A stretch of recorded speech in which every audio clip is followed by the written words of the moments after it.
میرا پھر ایک اور سوال ہے کہ یہ حدیث میں آیا ہے کہ حضور کے بعد جو خلافت تھی وہ 30 برس تک رہے گی. حدیث میں آیا نہیں رہی اتنی دیر. ہاں وہ آیا تھا حدیث میں کہ وہ رہے گی 30 برس تک. 30 برس کا نہیں لکھا ہوا. کیوں جی کسی کو یاد ہے کوئی حدیث جس میں 30 برس لکھا ہو؟ رسول اللہ علیہ وسلم نے ایسی پیشگوئیاں تو کی ہیں جن سے پتہ چلتا ہے کہ خلافت نے زیادہ دیر نہیں رہنا تھا. زیادہ دیر نہیں. نہیں آج ہی سنا ہے میں نے یہ جمعہ میں. لیکن اور کہیں گے تو میں وہ پوچھ لوں گا کہ کون سی حدیث میں ہے. اس سے بے تعلق بات کریں بے شک کہا ہو یا نہ کہا ہو. ہمارے واقعہ یہی ہے کہ 30 برس ہی رہی. نہیں وہ بتا رہے تھے کہ تقریباً یہ 30 برس تک ٹھیک ہے رہی تھی رہے گی. اور یہ آپ کی جو خلافت ہے یہ ابھی کتنی دیر رہے گی؟ یہ رسول اللہ علیہ وسلم نے وہ رسول اللہ علیہ وسلم کا حوالہ دیا ہے نا آپ نے. جی تو میں نے بھی رسول اللہ علیہ وسلم کا حوالہ دیا ہے. میں نے عرض کیا ثم تکون خلافت علی منہاج النبوہ اور اس کے ٹوٹنے کی خبر نہیں دی. میں اپنی طرف سے کیسے دے دوں؟ اچھا ٹھیک جی ٹھیک ہے. ہاں آپ کا سوال خود آپ کے مقصد کے خلاف ہے. آپ سمجھتے تھے کہ میں اپنی طرف سے کہہ دوں گا کہ ہمیشہ کے لیے رہے گی. نہیں یہ نہیں میرا مقصد یہ تھا کہ جو آپ کو بتا رہا ہوں مجھے کوئی حق نہیں کہ اپنی طرف سے کوئی ایسی پیشگوئی بناؤں جو خدا نے مجھے نہ بتائی ہو یا محمد رسول اللہ سے نہ سنی ہو. حضرت صلی اللہ علیہ وآلہ وسلم نے اس خلافت کے بعد پھر کسی مجددیت کا ذکر نہیں فرمایا جس کا مطلب ہے کہ یہ خلافت پھر لمبا عرصہ رہے گی. سمجھے؟ جی شکریہ. اچھا اب نماز کا وقت نہیں ہو گیا زیادہ. اب میرا خیال ہے باقی پھر انشاءاللہ مجلسیں چلیں گی جب تک میں یہاں ہوں اللہ کے فضل کے ساتھ. تو جن لوگوں کو کوئی موقع نہ ملا ہو کہنے کا یا ابھی پیاس نہ بجھی ہو وہ آئندہ بھی آتے رہیں.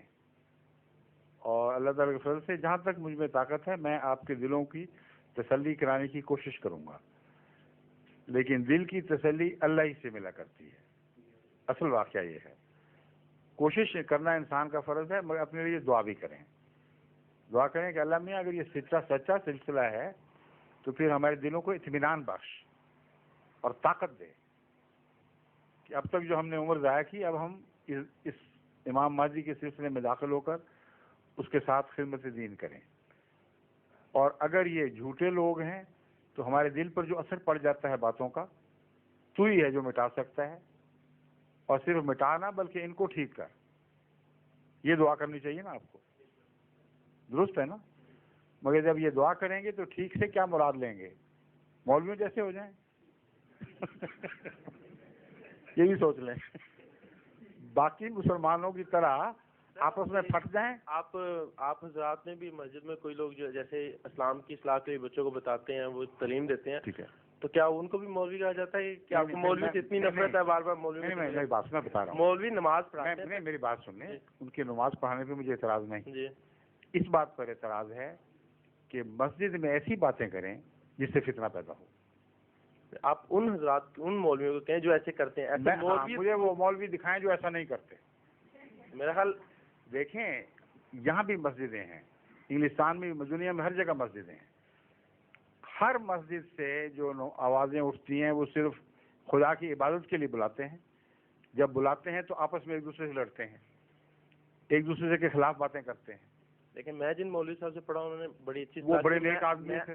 میں آپ کے پاس آیا ہوں میرے دل میں آپ کے بارے میں کوئی بات نہیں ہے. میری بات سن لیجیے. اگر جن مولوی سے آپ نے پڑھا ہے اگر وہ ایسی باتیں نہیں کرتے تو میرا بھی ان کو سلام پہنچائیں. Thank you. اس لیے آپ میرے دل میں میں میری بات سنیں. میں کیوں کہہ رہا ہوں مولوی؟ اس لیے کہ رسول اللہ علیہ وسلم کی بات ہے. مجھ پہ غصہ نہیں آپ کر سکتے. اگر طاقت اور مجال ہے تو رسول اللہ پر غصہ کر کے دکھائیں. ہاں میں بتا رہا ہوں. میں جو باتیں کر رہا ہوں سند رسول اللہ صلی اللہ علیہ وسلم سے لے رہا ہوں. حضرت صلی اللہ علیہ وسلم فرماتے ہیں کہ سیاتی علی الناس زمان لا یبقى من الاسلام الا اسمہ ولا یبقى من القرآن الا رسمہ. ایک ایسا بدنصیب زمانہ آنے والا ہے کہ اسلام محض نام کا رہ جائے گا اور قرآن صرف لکھنے کے لیے ہوگا. کیا ایسے وقت میں مسجدیں خالی ہو جائیں گی؟ اگلی بات سنیے. مساجدہم عامرۃ وہی خراب من الہدی. مسجدیں جن کی آپ بات کر رہے ہیں فرمایا بھری ہوئی ہوں گی مگر ہدایت سے خالی ہوں. کیوں ہدایت سے خالی ہوں گی؟ اب جو مولوی کے متعلق میں بات کرتا ہوں آپ کو بہت غصہ آتا ہے، مگر رسول اللہ صلی اللہ علیہ وسلم پہ غصہ کر کے دکھا دیں مجھے. فرماتے ہیں علماؤہم شر من تحت عظیم السماء. اس زمانے کے مولوی جس میں مسجدیں آباد بھی ہوں گی تو ہدایت سے خالی ہوں گی، آسمان کے نیچے بدترین مخلوق ہوں گی. منہم تخرج الفتنۃ وفیہم تعود. ان میں سے فتنے نکلیں گے اور انہی میں واپس لوٹ آیا کریں گے. اب بتائیں یہ پیشگوئی پوری ہوئی ہے کہ نہیں ہوئی؟ یہ واقعی فتنے تو واقعی مسجدوں میں سے نکلے ہیں، ایسی کوئی بات نہیں ہے. یہ بات پیشگوئی پوری ہوئی ہے کہ نہیں یہ بتائیں. جی ہوئی ہے. تو پھر میں رسول اللہ صلی اللہ علیہ وسلم کی بات مانوں یا آپ کی بات مانوں؟ نہیں ہے، لیکن آپ سبھی مولویوں کے نانا کہیں، کیونکہ میں نے محمد رسول اللہ کا ذکر کیا ہے، آپ نے تفریق نہیں کی وہاں. آپ نے مولوی کا بالعموم ذکر فرمایا ہے. جی علماؤہم شر من تحت عظیم السماء. اگر آپ نے تفریق کی ہوتی تو میں بھی تفریق کرتا. تو جو اس کا مطلب یہ ہے کہ بالعموم علماء کا یہ حال ہو چکا ہوگا. اگر استثناء ہے تو اللہ جانتا ہے. تو جو قادیانی حضرات مسجد میں جو ہیں وہ جماعت وغیرہ کرتے ہیں، آپ ان کو کیا نام دیتے ہیں؟ ان کو اس لیے نہیں کہہ سکتا کہ یہ جو فتنے کی باتیں ہیں یہ امام مہدی کے منکرین کی باتیں ہیں. جو وقت کے امام کو مان جائے اس کے اوپر یہ کیسے صادق آ سکتی ہیں؟ یہ جو حال ہے یہ امام مہدی کے انکار کرنے والوں کا حال ہوگا. لیکن وہ حضرات بھی تو مولوی کہیں گے نا. کون؟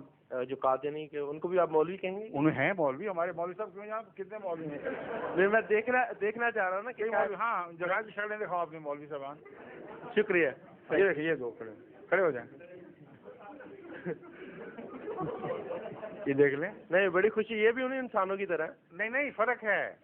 محمد رسول اللہ جن کی بات کر رہے ہیں وہ فرماتے ہیں کہ وہ آسمان کے نیچے بدترین مخلوق ہوں گے کیونکہ انکار کے نتیجے میں ایسا کریں گے اور مسجد میں فتنے کی باتیں کریں گے. جی. جس دن مسجد میں فتنے کی بات کریں میں خود ان کو نکال کے بات کروں گا، پھر آپ ان سے بے شک مل لینا. چلے شکریہ. اچھا اذان دے